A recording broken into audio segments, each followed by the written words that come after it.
हिमालय गांव में टुनटुनी नाम की एक चिड़िया रहती थी। उसके 3 बच्चे थे।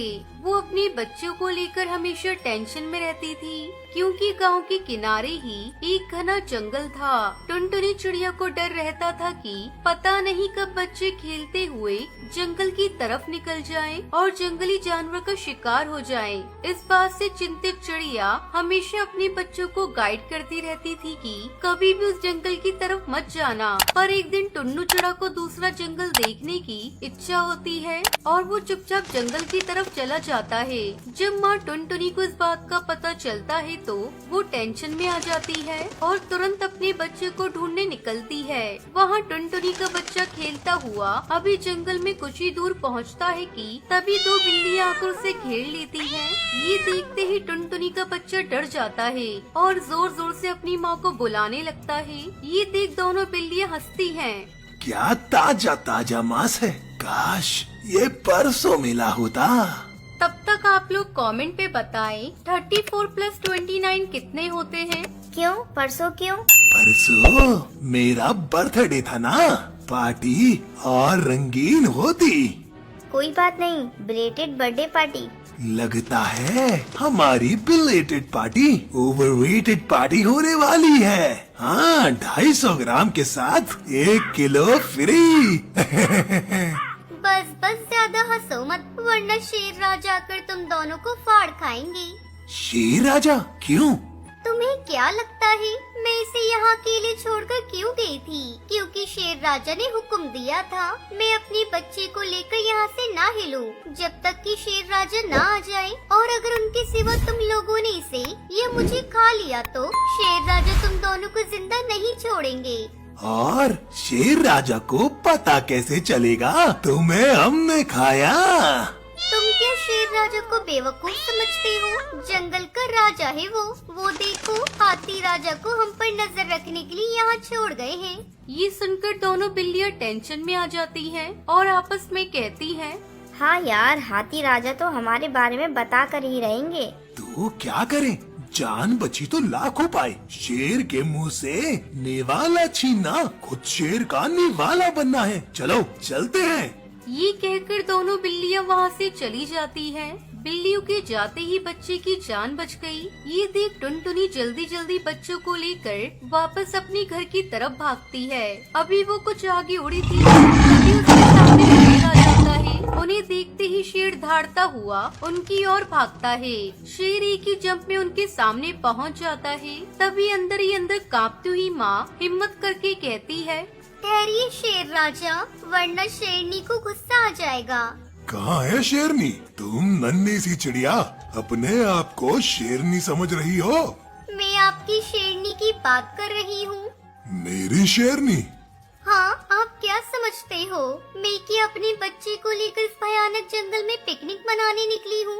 नहीं, मुझे शेरनी ने पकड़ लिया था और कहा था जब तक मैं ना आ जाऊँ यहीं रुकना। आज मैं अपने शेर के लिए ताज़ा ताज़ा तुम्हारा बच्चा और तुम्हें ले जाऊंगी। मैं कैसे मान लूं? मत मानो, बाद में आपको अपनी शेरनी की गुस्से का शिकार होना पड़ेगा। तब मुझे मत बोलना बताया नहीं था, और फिर भी मेरी बात झूठ लगी तो वो कौवे से पूछ लो। उसे शेरनी ने मेरी निगरानी के लिए रख कर गई है। मेरे साथ कोई भी कुछ भी करेगा तो कौवा शेरनी को बता देगा, फिर शेरनी उसे छोड़ेगी नहीं। आप चाहे तो कौवे को भगा कर देखो, वो मेरी निगरानी छोड़कर जाएगा ही नहीं। आखिर शेरनी का हुक्म है। ये सुनकर शेर कौवे को भगाने के लिए भागता है, मगर कौवे जगह से उड़कर फिर वहीं दूसरी जगह पर बैठ जाता है। ये देख टुनटुनी झट से कहती है, कोई फायदा नहीं है शेर राजा, कौवा शेरनी का हुक्म ना माने, ऐसा हो सकता है क्या? सच कह रही हो तुम। कौवा तुम्हारी जासूसी के लिए ही है, यहाँ से नहीं जा रहा। खैर, शेरनी से पंगा कौन लेगा, मैं ही चला जाता हूँ। बाद में शेरनी तो तुम दोनों को मेरे लिए ही लाएगी। ये कहता हुआ शेर वहाँ से चला जाता है। उसके जाते ही टुनटुनी अपने बच्चे को लेकर जल्दी जल्दी अपने घर की तरफ उड़ती है। अभी वो कुछ ही आगे पहुँचती है कि तभी सामने से शेरनी आ जाती है। वाह, आज मेरे शेर राजा एक साथ 2-2 नरम नरम शिकार से खुश हो जाएंगे। अरे वाह, पति पत्नी हो तो आप जैसे, दोनों ही एक दूसरे को खुश करने में लगे हो। क्या मतलब? रोज आप शेर के लिए शिकार करके ले जाती हो। आज शेर ने आपके लिए हम दोनों का शिकार करने का प्लान बनाया है। तो किया क्यों नहीं? उन्होंने कहा शेरनी को गुफा में आ जाने दो, फिर तुम दोनों का ताज़ा ताज़ा शिकार करके ले जाऊंगा। आज शेरनी को मेरी तरफ से पार्टी। सच? शेर राजा आज मेरे बारे में ऐसा सोच रहे हैं? हाँ, गुफा में जाओ तो सही, वो आकर मुझे ले जाएंगे। ओके, लेकिन मेरे जाते ही तुम भाग गई तो? अब तक भागी किया, और फिर मेरी निगरानी के लिए शेर राजा ने तोते को लगा रखा है। मैं जहाँ भी जाऊंगी तोता मेरे पीछे पीछे आएगा और शेर राजा को रिपोर्ट करेगा। हाँ, मैं अभी जाकर शेर राजा को भेजती हूँ। ये कहते हुए शेरनी वहाँ से चली जाती है। टुनटुनी यहाँ वहाँ देखती है और अपने बच्चे को लेकर घर की तरफ भागती है। जो भागती है तो पीछे मुड़कर नहीं देखती और सीधा अपने घर के पेड़ पर जाकर ही सांस लेती है। बाकी बच्चे भी अपनी माँ और भाई को देखकर खुश हो जाते हैं। आप तो जंगल में गई थी, हम तो डर गए थे कि कहीं कोई जानवर मिल जाता तो। मिले थे जंगल में बिल्ले, शेर, शेरनी, पर माँ ने मुझे उन सब से बचा लिया। कैसे माँ उनसे लड़ी कैसे? बच्चों, लड़ने की ताकत ही नहीं, दिमाग और धैर्य की भी जरूरत होती है। एक बात हमेशा याद रखना बच्चों, मुसीबत देखते ही घबराना नहीं चाहिए। धैर्य, दिमाग और चालाकी से काम लेना चाहिए। तुम खतरनाक से खतरनाक परिस्थिति से भी बच सकते हो। टुनटुनी चिड़िया अपने पति बंटी कबूतर और एक बेटी लूसी कबूतरी के साथ एक गांव में रहती थी। टुनटुनी का पति मजदूरी का काम किया करता था। वो लोग बहुत ही गरीबी की हालत में रहते थे। बहुत मुश्किल से 2 वक्त का खाना मिल पाता था। बंटी की माँ भी काफी बूढ़ी और बीमार थी। उनकी जिंदगी इसी तरह चल रही थी कि अचानक एक दिन बंटी कबूतर को काफी तेज बुखार आता है और सही इलाज न मिल पाने के कारण उसकी मृत्यु हो जाती है। टुनटुनी के पति का एक छोटा भाई कालू कौवा भी था, जो बहुत चालाक किस्म का कौवा था। भाई की मृत्यु के बाद वो थोड़े दिन उसके परिवार और माँ की सेवा का नाटक करता है। कालू अपनी माँ से कहता है, देखो माँ, भाई की तो अब मृत्यु हो चुकी है। भाभी तो जाकर खेतों में काम करेंगी नहीं, सो मुझे ही सब देखना पड़ेगा। इन कागजों पर अंगूठा लगा दो, बाकी भाभी और बच्चों की चिंता मत करो, उनका सारा खर्च मैं उठा लूंगा। बूढ़ी माँ कालू की बातों में आकर अंगूठा लगा देती है, पर कालू बहुत मक्कार निकलता है। 2-4 दिनों में वो जमीन को औने पौने दाम में बेचकर गांव से फरार हो जाता है। कैसा कपूत पैदा किया मैंने, जो अपने ही घर को बर्बाद करके भाग गया। अब हम लोग क्या करेंगे? टुनटुनी चिड़िया पर तो दुखों का पहाड़ टूट पड़ा। वो सोचने लगती है, मैंने तो आज तक कोई काम नहीं किया, कभी घर से बाहर नहीं निकली। अपनी बच्ची और अपनी बूढ़ी सास का कैसे ख्याल रखूंगी? भगवान ने हमारे साथ बहुत अन्याय किया, घर का एकमात्र सहारा हमसे छीन लिया। कुछ दिन बीतने के बाद खाने पीने का जो थोड़ा बहुत सामान था वो सब खत्म हो गया। अब तो न घर में राशन था और न ही पैसे बचे थे।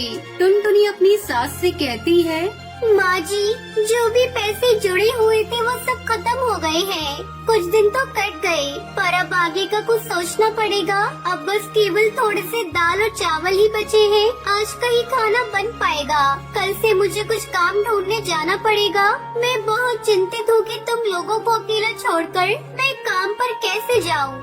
बहू, तू चिंता बिल्कुल ना कर। तू तो भगवान की इतनी पूजा करती है, वो जरूर तेरी मदद करेंगे। अब अपनी बेटी और सास को खाना खिला देने के बाद केवल थोड़ा सा ही खाना उसके लिए बचा। टुनटुनी जैसे ही खाना खाने के लिए बैठी, तभी बाहर से आवाज आती है, क्या कोई इस घर पर है? इस भूखे तोते को भी खाना खिला दो। बूढ़े तोते की आवाज सुनकर टुनटुनी चिड़िया तुरंत बाहर आती है और उन्हें बैठने के लिए कहती है। टुनटुनी ने अपने लिए जो थोड़े से दाल और चावल रखे थे वो उस बूढ़े तोते को देने के लिए प्लेट में डालकर ले आती है।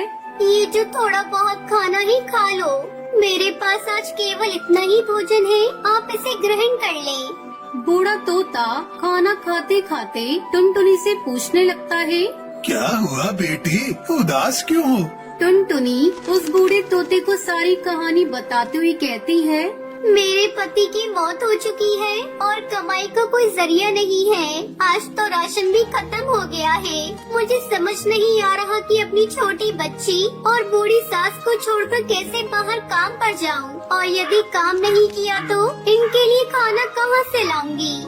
बूढ़ा तोता टुनटुनी की सारी बातें सुनकर उससे कहता है, तुमने ये जो दाल चावल बनाए थे इनमें बहुत ही स्वाद था। तुम्हारे हाथ में स्वाद है। घर के बाहर ही तुम दाल चावल का ठेला क्यों नहीं लगा लेती, जिससे तुम्हें घर छोड़कर कहीं जाना भी नहीं पड़ेगा और तुम्हारी कमाई का जरिया भी बन जाएगा। मैं तुम्हें एक नमक का पैकेट देता हूँ। ये एक जादुई नमक है। तुम अपने खाने में इसी पैकेट से नमक डालना, फिर देखना तुम्हारा सारा खाना हाथों हाथ बिक जाएगा और तुम्हें कभी पैसे की कोई परेशानी भी नहीं होगी। ये कहते हुए बूढ़ा तोता टुनटुनी चिड़िया को एक नमक का पैकेट देता है। आपको बहुत बहुत शुक्रिया काका, आपने तो मेरी समस्या हल कर दी। अब मैं घर पर रहकर ही सब काम कर लिया करूँगी और मुझे अपनी बच्ची को छोड़कर कहीं दूर भी नहीं जाना पड़ेगा।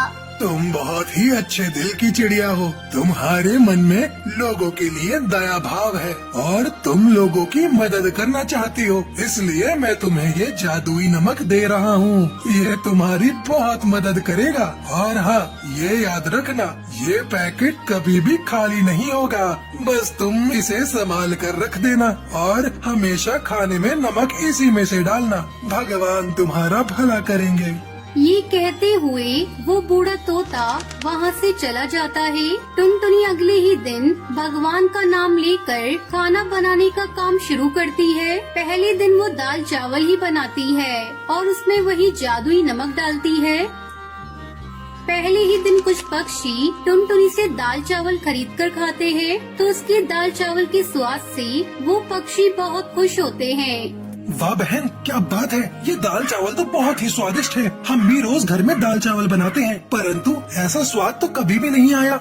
हाँ भाई, ऐसे दाल चावल ना सुंदरी की माँ जो है ना 100 साल लगा कर भी नहीं बना पाएगी। बता रहा हूँ, स्वाद आ गया भाई, सच में वाह। टुनटुनी के बनाए दाल चावल धीरे धीरे पूरे जंगल में मशहूर हो जाते हैं। पूरे गांव भर में उसके दाल चावल की तारीफ होने लगती है। उस जादुई नमक के स्वाद ने अपना जादू चला दिया और टुनटुनी चिड़िया के बनाए दाल चावल गांव भर में मशहूर हो गए। अब टुनटुनी जितना भी खाना बनाती वो हाथों हाथ बिक जाता। टुनटुनी की अच्छी खासी कमाई होने लगी। एक दिन टुनटुनी चिड़िया अपनी सास से कहती है, माँ जी, हमारे बनाए दाल चावल पूरे गांव भर में सबको पसंद आ रहे हैं और रोजाना ग्राहक बढ़ते ही जा रहे हैं। अब हमारे घर में पैसे की कोई कमी नहीं है। मैं सोच रही हूँ क्यों न मैं अपने साथ काम करने के लिए एक नौकर को रख लूँ और हम दाल चावल के साथ साथ सब्जी और रोटी भी बनाकर बेचेंगे, जिससे हमारी कमाई और बढ़ेगी।